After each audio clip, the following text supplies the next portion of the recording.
Good morning everyone, this is Men's Group and we're gonna report cost analysis case study.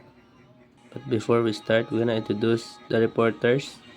I'm Albert Alburo and Elmer Brisedi, Emil Dumutan, Brisedi, Windel, and Villanueva Riniel. Case overview. This slide shows the bakery's monthly expenses. It pays 10,000 pesos for rent, 15,000 for staff salaries, 2,000 for electricity, and 20 pesos for ingredients per loaf. The bakery produces 10 loaves per month. Using these details, we will compute the different type of cost. So these are the questions. Question number 1, what are the fixed costs? Question number 2, what are the variable costs? Question number 3, what is the total cost? 4, what is average cost per loaf? 5, what is the marginal cost for producing one more loaf? So for the fixed costs are expenses that do not change regardless of production level. So the bakery fixed costs include rent, staff, salaries, and electricity. This total is 27,000 per month. Even if no bread is produced, the bakery still need to pay the cost, 27,000. Question number 2. What is variable cost? Variable costs are expenses that increase or decrease depending on how much a business produces. In a bakery's case, the ingredients like flour, sugar, and yeast are a variable cost because they are used for each loaf of bread.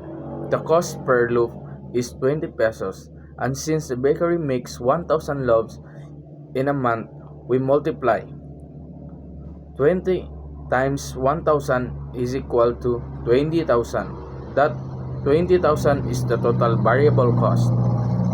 Number 3 question. What is total cost? The total cost shows how much the bakery spends altogether to produce its bread. To find it, you add the fixed cost and the variable cost. Fixed costs do not change with production. 10,000 pesos rent plus 15,000 pesos staff salaries plus 2,000 pesos electricity, in total of 27,000 pesos. Variable cost changes with production. 20 pesos per loaf times 1,000 loaves, in total of 20,000 pesos. Now add them together. 27,000 pesos plus 20,000 pesos, in total of 47,000 pesos. Therefore, the bakery's total cost of producing 1,000 loaves in a month is 47,000 pesos. Question 4. What is the average cost per loaf? The average cost tells us how much it costs the bakery to make one loaf of bread on average. To find it, we divide the total cost by the number of loaves produced. 47,000 divided 1,000 equals 47. This means each loaf costs 47 to produce. That 47 already includes both fixed costs like rent and salaries and variable costs like ingredients. So the average cost helps the bakery know the cost per product, which is useful for setting price and making sure they earn a profit. The marginal cost shows how much extra money the bakery needs to spend to make one more loaf of bread. In this case, the only cost that increases when another loaf is made is the ingredient cost, which is 20 pesos per loaf.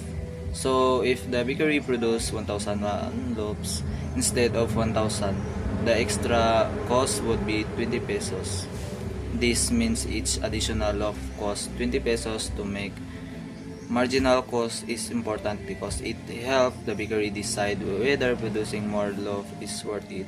For example, if the selling price is higher than 20 pesos, then making extra loaves would increase its profit.